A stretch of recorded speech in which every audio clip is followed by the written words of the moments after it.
Assalamualaikum warahmatullahi wabarakatuh. Innal hamdalillah nahmaduhu wa nasta'inuhu wa nastaghfiruh wa na'udzu billahi min syururi anfusina wa min sayyiati a'malina may yahdihillahu fala mudhillalah wa may yudlilhu fala hadiyalah. Perkenalkan, nama saya Alif Malino dari kelas 1C Prodi Pendidikan Bahasa Arab Fakultas Ilmu Tarbiyah. Di sini saya akan menyampaikan apa itu thariqah dan bagaimana perkembangan thariqah di Indonesia. Lanjut. Apa itu thariqah? Bagaimana awal munculnya thariqah dan apa saja unsur-unsur thariqah serta macam-macam thariqah itu apa aja? Lanjut.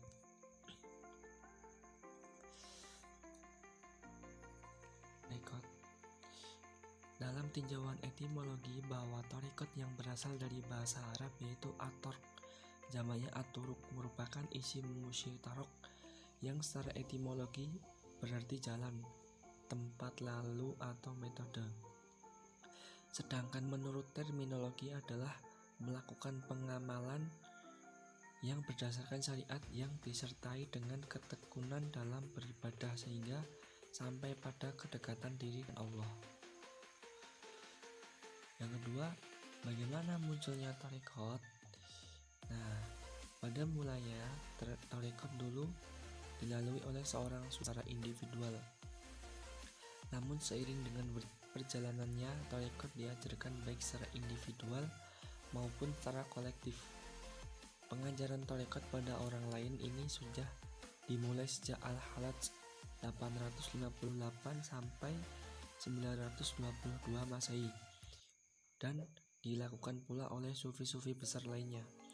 Dengan demikian timbullah dalam sejarah Islam kumpulan sufi yang mempunyai syekh yang menganut thariqah tertentu sebagai amalannya dan mempunyai pengikut.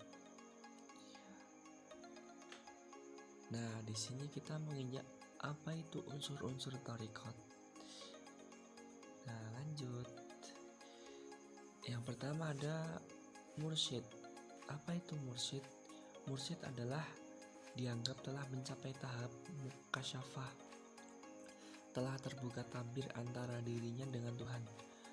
Mursyid atau guru atau master bertugas menemani dan membimbing para penempuh jalan spiritual untuk mendekati Allah, seperti yang terjadi pada diri sang guru. Guru spiritual itu kadang disebut dengan istilah Thair al-Quds, burung suci atau Khidir. Dalam thariqah, bimbingan guru yang telah mengalami perjalanan rohani secara pribadi dan mengetahui prosedur-prosedur setiap mi'raj rohani adalah sangat penting. Yang kedua ada bai'at. Apa itu bai'at? Bai'at atau talqin adalah janji setia seorang murid kepada gurunya bahwa ia akan mengikuti apapun yang diperintahkan oleh sang guru tanpa reserve. Yang ketiga ada silsilah. Apa itu silsilah? Silsilah thariqah adalah nisbah, hubungan guru terdahulu sambung menyambung antara satu sama lain sampai kepada Nabi. Hal ini harus ada sebab bimbingan kerohanian yang diambil dari guru-guru itu harus benar-benar berasal dari Nabi. Kalau tidak demikian, halnya berarti thariqah itu terputus dan palsu, bukan warisan dari Nabi. Nah, unsur yang keempat yaitu adalah murid. Apa itu murid? Murid atau kadang disebut salik adalah orang yang sedang mencari bimbingan perjalanannya menuju Allah. Dalam pandangan pengikut thariqah, seorang yang melakukan perjalanan rohani menuju Tuhan tanpa bimbingan guru yang berpengalaman, melewati berbagai tahap atau makomat dan mampu mengatasi keadaan jiwa dalam perjalanan spiritualnya, maka orang tersebut mudah tersesat. Nah, kita harus hati-hati ya. Nah, di sini kita menginjak macam-macam thariqah. Macam-macam thariqah yaitu Yang pertama adalah Thariqat Qadariyah, yang kedua Thariqat Syadziliyah, yang ketiga adalah Thariqat Naqsabandiyah, yang keempat adalah Thariqat Samaniyah, yang kelima adalah Thariqat Khalwatiyah, yang keenam adalah Thariqat Syattariyah. Nah, macam thariqat yang pertama yaitu adalah Thariqat Qadariyah. Thariqat Qadariyah adalah nama thariqat yang diambil dari nama pendirinya yaitu Abdul Qadir Jailani yang terkenal dengan sebutan Syekh Abdul Qadir Jila Al-Ghawas Al-Auliya. Thariqat ini menempati posisi yang amat penting dalam sejarah spiritual Islam, karena tidak saja sebagai pelopor lahirnya organisasi thariqat, tetapi juga cikal bakal munculnya berbagai kendati struktur organisasinya baru muncul beberapa dekade setelah kematiannya. Thariqat kedua adalah Thariqat Syadziliyah. Thariqat Syadziliyah pendirinya yaitu Abu Al-Hasan Al-Syadzili. Nama lengkapnya adalah Ali ibnu Abdullah bin Abdul Jabbar Abu Al-Hasan Al-Syadzili. Beliau dilahirkan di desa Ghumara. Thariqat ini berkembang pesat antara lain di Tunisia, Mesir, Sudan, Suriah, dan semenanjung Arabia. Masuknya Indonesia khususnya di wilayah Jawa Tengah dan Jawa Timur. Menurut ajaran Thariqat Syadziliyah, mudah dalam perkara ilmu dan akal. Ajaran serta latihan-latihan penyucian dirinya tidak rumit dan tidak berbelit-belit. Yang dituntut dari para pengikutnya adalah meninggalkan maksiat, harus memelihara segala yang diwajibkan oleh Allah Subhanahu wa Ta'ala, dan mengerjakan ibadah-ibadah yang disunahkan sebatas kemampuan tanpa paksaan. Bila telah mencapai tingkat yang lebih tinggi, maka wajib melakukan zikrullah sekurang-kurangnya 1000 kali dalam sehari semalam, dan juga harus beristighfar sebanyak 100 kali dan membaca sholawat terhadap Nabi Shallallahu Alaihi Wasallam sekurang-kurangnya 100 kali sehari semalam.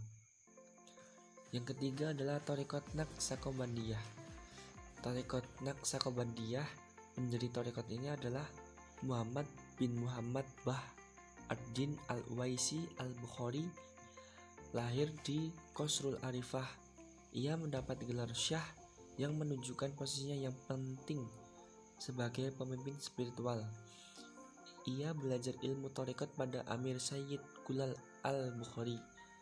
Dari sinilah ia pertama belajar thariqat. Pada dasarnya thariqat ini bersumber dari Abu Ya'qub Yusuf Al-Hamdani, seorang sufi yang hidup sezaman dengan Abdul Qadir Jailani. Pusat perkembangan thariqat Naqsabandiyah adalah di Asia Tengah. Ke dalam Asia Tengah, ke Turki, India, Mekah, termasuk ke Indonesia melalui haji yang pulang ke Indonesia. Dalam perkembangannya mengalami pasang surut. Hal ini disebabkan oleh beberapa faktor antara lain gerakan pembaharuan dan politik. Penaklukan Makkah oleh Abdul Aziz bin Saud berakibat besar terhambatnya perkembangan thariqat Naqsabandiyah, karena sejak saat itu kepemimpinan di Makkah diperintah oleh kaum Wahabi yang mempunyai pandangan buruk terhadap thariqat. Yang ketiga ada Thariqat Samaniyah. Thariqat Samaniyah didirikan oleh Muhammad bin Abdul Karim Al-Madani Al-Syafi'i Al-Saman, lahir di Madinah dari keluarga Quraisy. Di kalangan muridnya ia lebih dikenal dengan nama Al-Samani atau Muhammad Saman. Beliau banyak menghabiskan hidupnya di Madinah dan tinggal di rumah bersejarah milik Abu Bakar As-Siddiq. Guru-guru beliau Muhammad Hayat, seorang muhaddis Al-Haramain, sebagai penganut thariqat Bandiyah. Muhammad bin Abdul Wahhab, seorang penentang bid'ah dan praktek-praktek syirik serta pendiri Wahabiyah. Muhammad Sulaiman Al-Kurdi, Abu Thahir Al-Qurani, Abdul Abdullah Al-Bashri, dan Mustafa bin Kamal ad-Din Al-Bakri.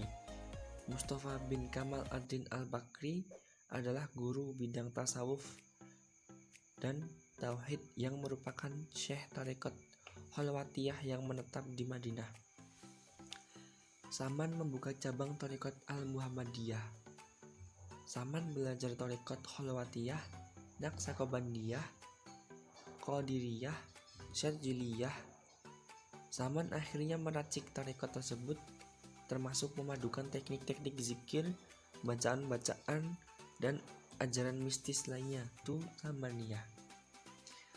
Yang selanjutnya adalah tarekat Khalwatiyah.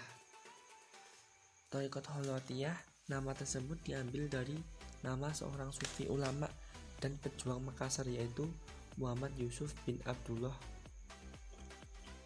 Abu Mahasin Al-Taj Al-Khalwati Al-Makassari. Sekarang terdapat dua cabang terpisah ini yang hadir bersama kita, Muhammad Yusuf dan Khalwatiyah Saman.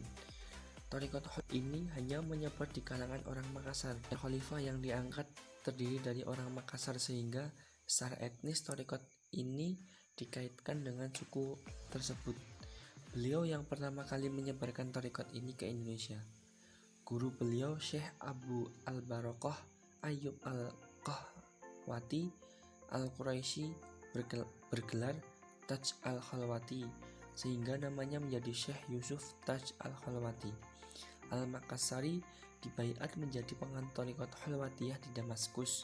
Ada indikasi bahwa tarekat yang diajarkan merupakan penggabungan dari beberapa tarekat yang pernah ia pelajari, walaupun tarekat Khalwatiyah tetap yang paling dominan. Yang selanjutnya adalah tarekat Syattariyah. Tarekat Syattariyah pendirinya tarekat Syekh Abdullah Al-Syattari. Jika ditelusuri lebih awal lagi, tarekat ini sesungguhnya memiliki akar keterkaitan dengan tradisi Transhyana, karena selisihnya terhubungkan kepada Abu Yazid Al-Ishqi, yang terhubungkan lagi kepada Abu Yazid Al-Bustami dan Imam Ja'far Shadiq.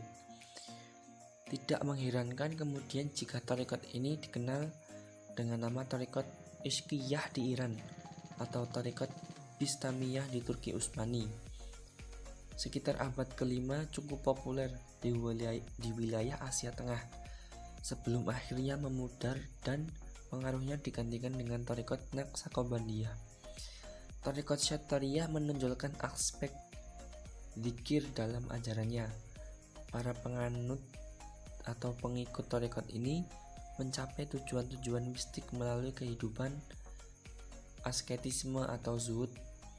Untuk menjalaninya, seorang terlebih dahulu harus mencapai kesempurnaan pada tingkat akhyar, orang-orang terpilih, dan abror, orang-orang yang terbaik. Nah, mungkin itu beberapa pemahaman tarekat dari saya.